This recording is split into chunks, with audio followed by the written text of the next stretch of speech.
Supreme court మరి చేసినటువంటి వ్యాఖ్యలు చాలా మరి తీవ్రంగా ప్రభుత్వం చేస్తున్నటువంటి పనులని తప్పు పనులన్నింటినీ ఎత్తి చూపుతూ చేసిన వ్యాఖ్యలన్నింటినీ కూడా తెలంగాణ సమాజం అంతా కూడా చూడడం జరిగింది. దానికి చాలా స్పష్టంగా తెలంగాణ ప్రధానికం కానివ్వండి, సెంట్రల్ యూనివర్సిటీ విద్యార్థులు కానివ్వండి,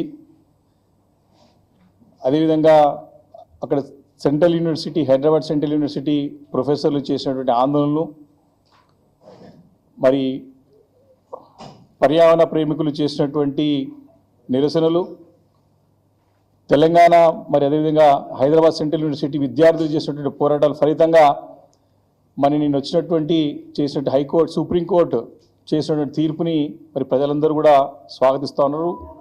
చాలా తృప్తిని వ్యక్తం చేస్తూ మరి అందరూ కూడా కృతజ్ఞతలు తెలియజేసేటువంటి సందర్భం అని చెప్పి సందర్భంగా మనవి చేస్తూ ఉన్నాను. మరొకసారి రుజువైంది, మరి రాష్ట్రంలో గుంటనక్క పాత్ర పోషిస్తున్న ఎవరో స్పష్టంగా మరొకసారి రుజువైంది. ఆ రోజు అసెంబ్లీలో ముఖ్యమంత్రి రేవంత్ రెడ్డి గారు మాట్లాడుతూ హైదరాబాద్ సెంట్రల్ యూనివర్సిటీలో విద్యార్థులు ఎవరు పోరాటం చేస్తలేరు, అక్కడ ప్రొఫెసర్లు ఎవరు ఆందోళన చేయట్లేదు, పర్యావరణ ప్రేమికులు ఎవరు కూడా మరి ఆందోళనలు కానీ నిరసనలు తెలియజేయట్లేదు, కేవలము గుంటనక్కలు కాచుకొని ఉన్నాయి అక్కడ అని చెప్పి ఒక మాట అసెంబ్లీ వేదికగా రికార్డులో మాట్లాడిన సందర్భాన్ని గుర్తు చేస్తూ మరి ఈరోజు ఈ యొక్క వ్యవహారంపై సుప్రీంకోర్టు చేసినటువంటి వ్యాఖ్యలని ఒక్కసారి పరిగణలోకి తీసుకుంటే మరి రాష్ట్రంలో గుంటనక్క ఎవరు, దొంగ చాటున ఎవరు ఈ యొక్క వ్యవహారాలు నడిపిస్తున్నారు, భూములు దొంగతనంగా అమ్ముకోవాల్సిన అవసరం ఏమున్నది అని స్పష్టంగా సుప్రీంకోర్టు ప్రశ్నించినప్పుడు సాక్షాత్ ముఖ్యమంత్రి రేవంత్ రెడ్డి గారే మరి గుంటనక్కలాగా వ్యవహరిస్తారని చెప్పి సందర్భంగా మనవి చేస్తా ఉన్నాను. ముఖ్యంగా ఈ యొక్క భూముల వ్యవహారం అయితే ముఖ్యంగా హైదరాబాద్ సెంట్రల్ యూనివర్సిటీకి సంబంధించినటువంటి కంచె గచ్చిబౌలికి సంబంధించినటువంటి భూముల వ్యవహారంలో ఎందుకు వారాంతపు సెలవులలో, ఎందుకు కోర్టులు పనిచేయని సమయంలో గుంటనక్కలాగా పనిచేయాల్సిన అవసరం ఏముందని ప్రత్యక్షంగా పరోక్షంగా అర్థమయ్యే విధంగా సుప్రీంకోర్టు వ్యాఖ్యానించడం అందరం కూడా గమనిస్తూ ఉన్నాం, అందరం చూస్తూ ఉన్నాం. కాబట్టి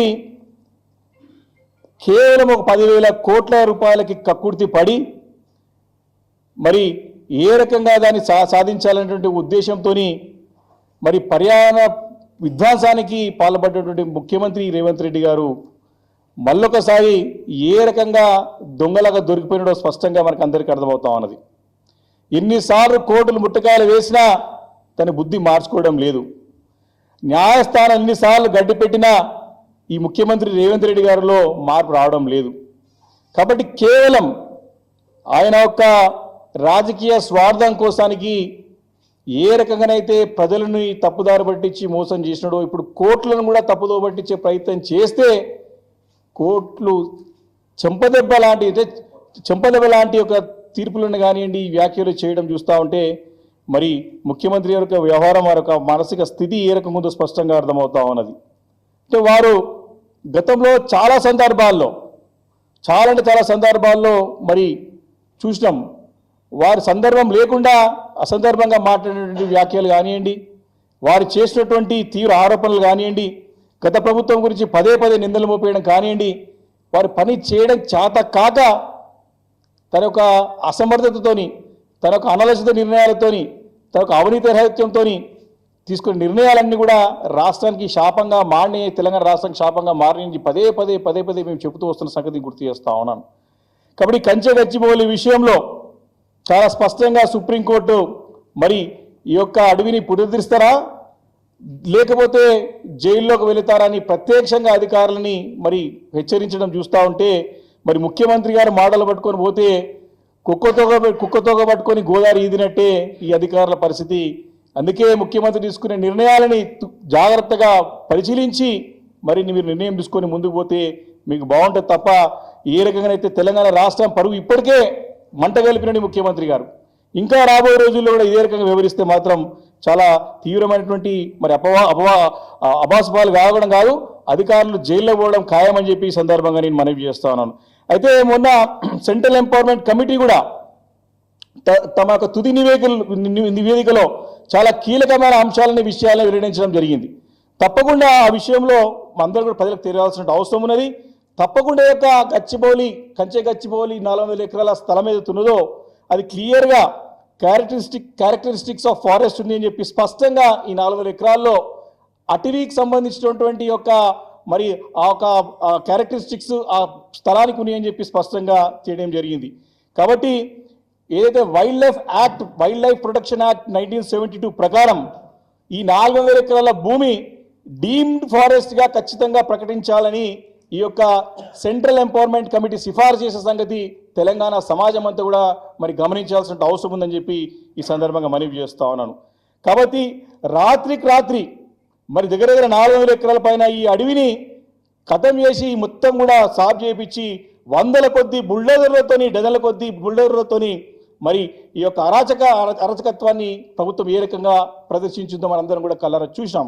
చూడడమే కాకుండా ఈ వాస్తవాలన్నింటినీ కూడా ప్రజలందరూ కూడా మరి ప్రభుత్వం దృష్టికి తీసుకోవడానికి ప్రయత్నం చేస్తే బాధ్యత గల అపోజిషన్ పార్టీగా మేము కూడా తీసుకెళ్ళే వారు చేస్తే తప్పు అని వారికి చెప్పే ప్రయత్నం చేస్తే ఇవన్నీ ఆర్టిఫిషియల్ ఇంటెలిజెన్స్లో వీడియోలు తయారు చేసుకొచ్చి ప్రజలను తప్పుదారి పట్టిస్తున్నారని చెప్పేసి కూడా ఆ రోజు మరి ముఖ్యమంత్రి వ్యాఖ్యానించడం మనందరం చూసాం. ఈరోజు ఇప్పటికైనా కానీ కళ్ళు తెరిగి బుద్ధి తెచ్చుకోవాలి ముఖ్యమంత్రి గారు. మరి ఇమీడియట్గా ఏ రకంగానైతే మరి సుప్రీంకోర్టు మనకు తీర్పునిచ్చిందో ఏదైతే వ్యాఖ్యానించిందో ఇమీడియట్గా అడవి ప్రాంతాన్ని పునరుద్ధరించాలని చెప్పేసి తక్షణము ఆ దిశగా మరి చర్యలు చేపట్టాలని చెప్పేసి కూడా ఈ సందర్భంగా నేను డిమాండ్ చేస్తూ ఉన్నాను.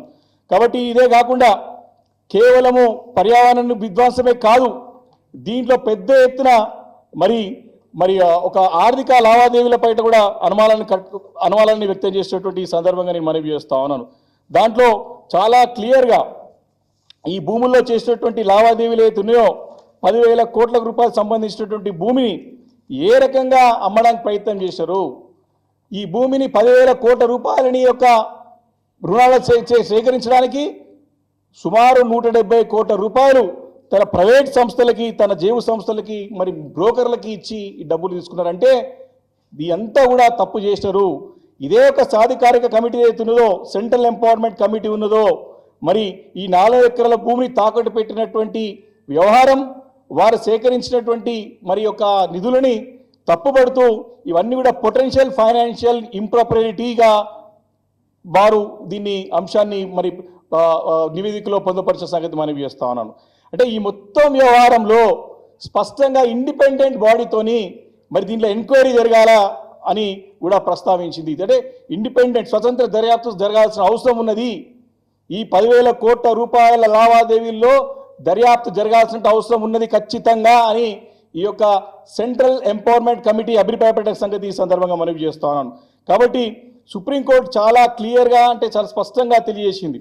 మరి ఇంతకుముందు మా నాయకుడు పార్టీ కార్యనిర్వాహక అధ్యక్షులు ఒకసారి చాలా స్పష్టంగా గతంలో చెప్పింది ఇదే మాట చెప్పింది. ఏదైతే మేము మా నివేదికలో మా పార్టీ నుంచి ఏదైతే నివేదికని మేము సమర్పించడమో అవే అంశాలన్నింటి కూడా ఈరోజు సెంట్రల్ ఎంపవర్మెంట్ కమిటీ అని కూడా అభిప్రాయపడ్డది.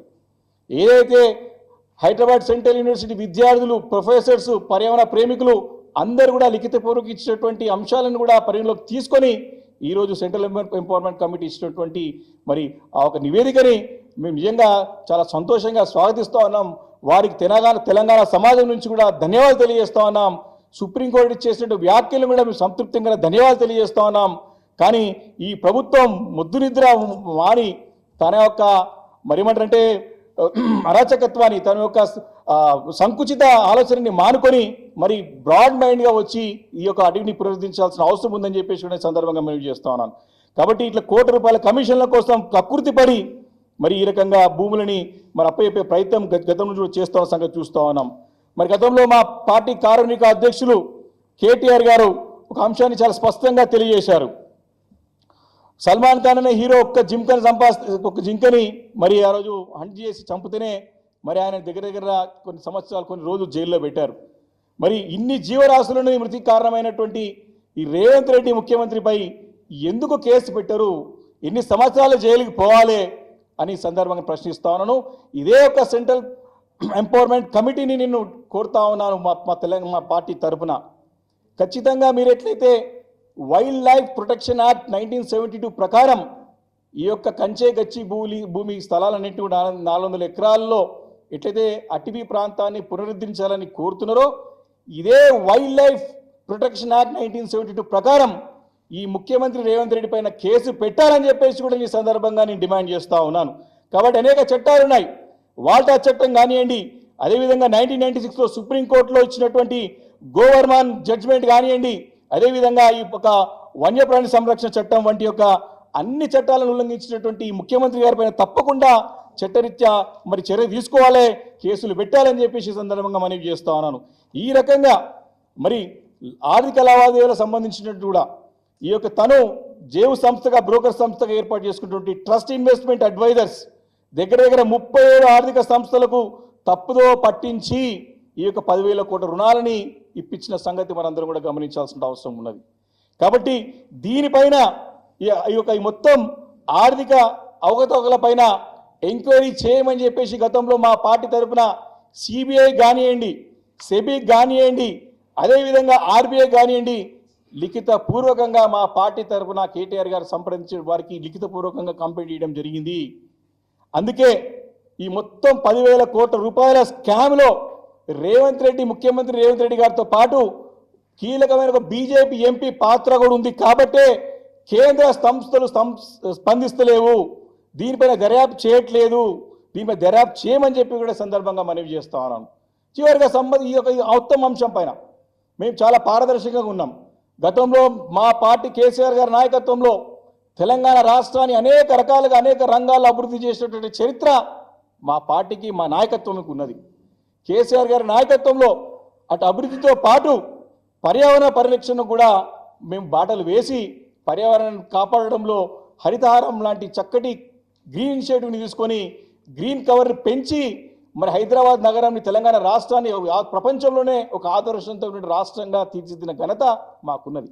కాబట్టి పారదర్శకంగా అటు పర్యావరణాన్ని కాపాడుకుంటూ పెంపొందించుకుంటూ అభివృద్ధిని కూడా మేము ముందుకు తీసుకెళ్ళాం. కానీ ఈ రకంగా అరాచకంగా ఎప్పుడు కూడా మేము చేయలేదు. కాబట్టి ఇప్పటికైనా కాంగ్రెస్ ప్రభుత్వం బుద్ధి తెచ్చుకొని ఈ ధ్వంసం చేసేటువంటి అడవిని ఇమీడియట్గా మరి పునరుద్ధరించి మరి దాని పాత ఏ రకంగా అయితే ఉండనో మళ్ళీ ఆ రకంగా చేయాలని చెప్పేసి కూడా మేము డిమాండ్ చేస్తూ ఉన్నాం. ఈ ప్రభుత్వానికి అలవాటు అయిపోయింది. గత సంవత్సరం నుంచి కూడా వారు ఏది బట్టకాల్చి మీదేసి పని చేసుకుంటూ ముందు పోయేటువంటి అలవాటు అయిపోయింది వీళ్ళకి. వారి యొక్క వీపుగా తెలుస్తలేదు. ఈరోజు నేను చూసినాం, సాక్షాత్తు రాష్ట్ర క్యాబినెట్లో ఉన్నటువంటి క్యాబినెట్ మంత్రే ఏం చెప్తున్నది, ఫైలు క్లియర్ కావాలంటే డబ్బులు తీసుకుంటున్నారు మా మంత్రులు అని చెప్తున్నది.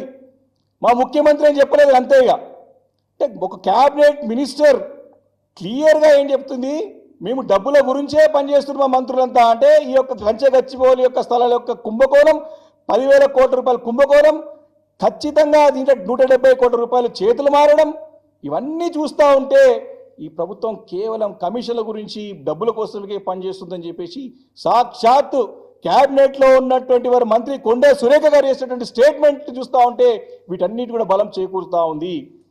ఇలా రాష్ట్రంలో చూస్తూ ఉంటే ఎట్లుందంటే ఐపీఎల్ మ్యాచెస్ మనకు 2 సంవత్సరాలకు ఒకసారి సీజన్ వస్తుంది. కానీ డే 1 నుంచి కూడా ఈ తెలంగాణ రాష్ట్రంలో కాంగ్రెస్ ప్రభుత్వం వచ్చిన తర్వాత టీపీఎల్ మ్యాచెస్ స్టార్ట్ అయినాయి. Telangana premier leagues. నువ్వెన్ని డబ్బులు తీసుకుంటావు అంటే ఈ మంత్రి అనుకుంటా, ముఖ్యమంత్రి డబ్బులు సేమ్ డబ్బులు సంపాదించడానికే ఒక పొలిటికల్ లీగ్ మ్యాచెస్ నడుస్తున్నాయి తెలంగాణలో. కాబట్టి ప్రజలందరూ గమనిస్తూ ఉన్నారు, ఈరోజు దిగజారినటువంటి ప్రభుత్వం ఉన్నది ఇక్కడ, డబ్బుల కోసం కక్కుర్తిపడే ప్రభుత్వం ఇక్కడ ఉన్నది.